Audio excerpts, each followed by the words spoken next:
l'acteur de Kratos a deux doigts d'être dévoilé, un retour sur le Nintendo Direct avec de nouvelles annonces, ou encore le possible retour de Keanu Reeves dans Cyberpunk 2, là on est chaud bouillant. Salut les gars, c'est Gamoni, nous sommes le dimanche 14 septembre et on se retrouve comme chaque dimanche pour découvrir les infos les plus importantes de la semaine qui se sont déroulées dans le monde du jeu vidéo. Si vous ne voulez rien rater de l'actualité du jeu vidéo et ou également si vous appréciez mon travail, n'hésitez pas à vous abonner ou même à laisser un petit like, ça me booste énormément et ça me ferait extrêmement plaisir. Sur ce, attaquons ce flash actu qui va clairement envoyer du lourd.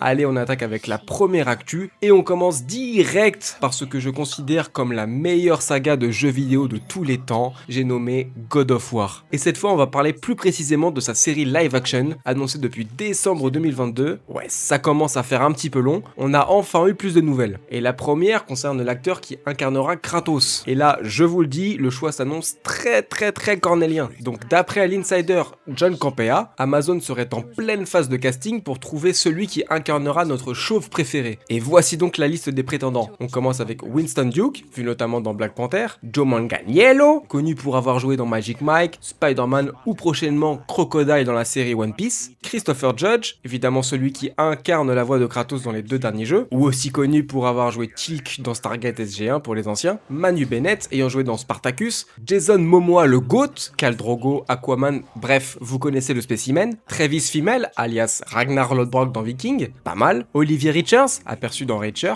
et pour finir Dave Bautista, l'ancien catcheur qu'on connaît surtout pour Drax dans Les Gardiens de la Galaxie. Bon, une bien belle liste, mais force est d'avouer que mon cœur penche plutôt pour Jason Momoa, franchement, ce rôle est fait pour lui, même si j'avoue que j'aurais aimé voir un Gerard Butler dans la liste. Autre info, selon Nexus Point News, le tournage débuterait à Vancouver en mars 2026. Attention, rien d'officiel pour l'instant, et pas encore de date de sortie annoncée. Ce qui est sûr par contre, c'est que la série se déroulera dans l'ère nordique, avec Kratos et Atreus. Perso, j'espère qu'ils glisseront quand même quelques flashbacks de son passé grec, parce qu'il y a vraiment de belles choses à raconter de ce côté-là. Quoi qu'il en soit, dites-moi en commentaire quel acteur parmi la liste que je vous ai cité vous chauffe le plus pour incarner Kratos. Hâte de lire vos réponses.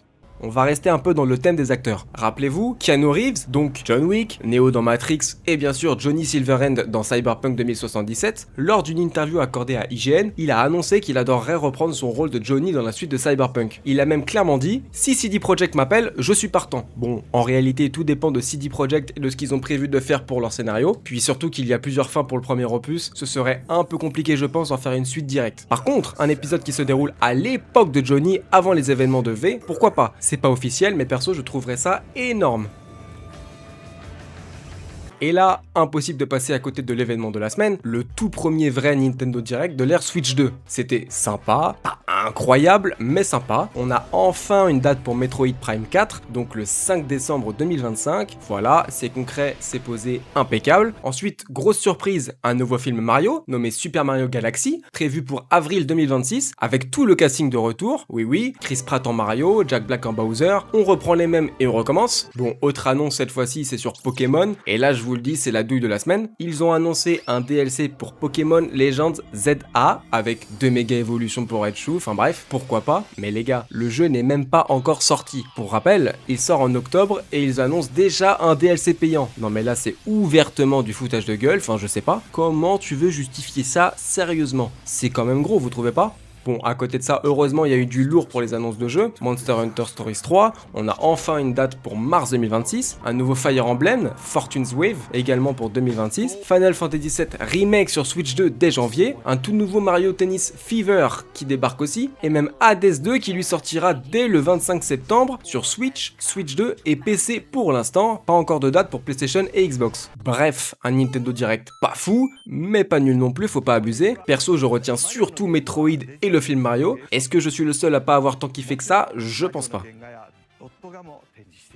Allez, petite info qui plaira à certains, côté PlayStation, on a eu des nouvelles importantes sur la PS5 Pro. Sony a confirmé que début 2026, la console recevra une mise à jour graphique. Concrètement, c'est le PSSR, la techno d'upscaling maison de la PS5 Pro, qui va évoluer. Actuellement, le PSSR permet déjà d'afficher des jeux en 4K avec du ray tracing tout en gardant de bonnes performances. Mais Sony a annoncé qu'une nouvelle version, co-développée avec AMD dans le cadre du projet Amethyst, arrivera début 2026. Cette évolution utilisera le même algorithme que le FSR 4 d'AMD, la technologie qu'on retrouve retrouve sur PC pour améliorer la netteté et la fluidité des jeux grâce au machine learning. Alors attention, ce ne sera pas exactement le FSR 4 classique qu'on retrouve sur PC, mais une version intégrée directement sur la PS5 Pro. Donc pour résumer, voici tout ce que ça signifie. Des images plus nettes, même en mouvement, une meilleure stabilité d'image avec le ray tracing activé, et potentiellement des jeux qui tourneront en 4K 60 FPS plus facilement. Par contre, ça restera exclusif à la PS5 Pro. Les détenteurs de la PS5 comme moi, vous l'avez dans le cululu. Et pour l'instant, Sony ne précise pas si tous les jeux bénéficieront automatiquement de cette amélioration ou seulement les titres développés ou patchés après 2026.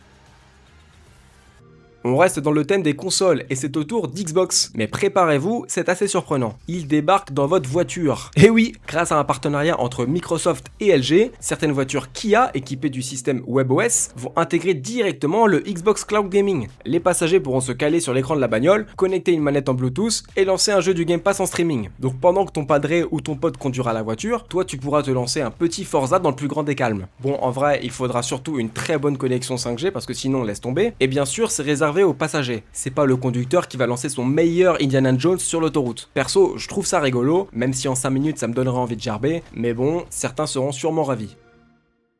Amis fans de Star Wars et plus précisément de KOTOR, donc Knights of the Old Republic. Pour ceux qui ne connaissent pas, c'est un RPG culte Star Wars sorti en 2003. Oui, ça commence à dater. Un remake avait été annoncé en septembre 2021, là aussi ça fait un bail. Depuis c'est silence radio, pas de trailer, pas de gameplay, le jeu a changé de studio de développement, des retards à tout va, une démo présentée à Sony et Lucasfilm qui apparemment n'avait pas convaincu, autant dire que ça s'annonce mal pour notre petit remake. Mais cette semaine, petite lueur, un concept art a leaké, représentant Kashyyyk, la planète des Wookiees que l'on connaissait déjà du jeu original ou même des films, mais le problème avec ce leak, c'est que cette image daterait d'au moins 2021. Et on en est sûr puisque l'auteur de ce concept art ne travaille tout simplement plus chez Aspyr depuis cette année-là. Donc au final, c'est sympa à voir, mais pas forcément très utile puisqu'il ne reflètera pas forcément ce qu'on aura dans le jeu final. On n'est donc pas beaucoup plus avancé que ça.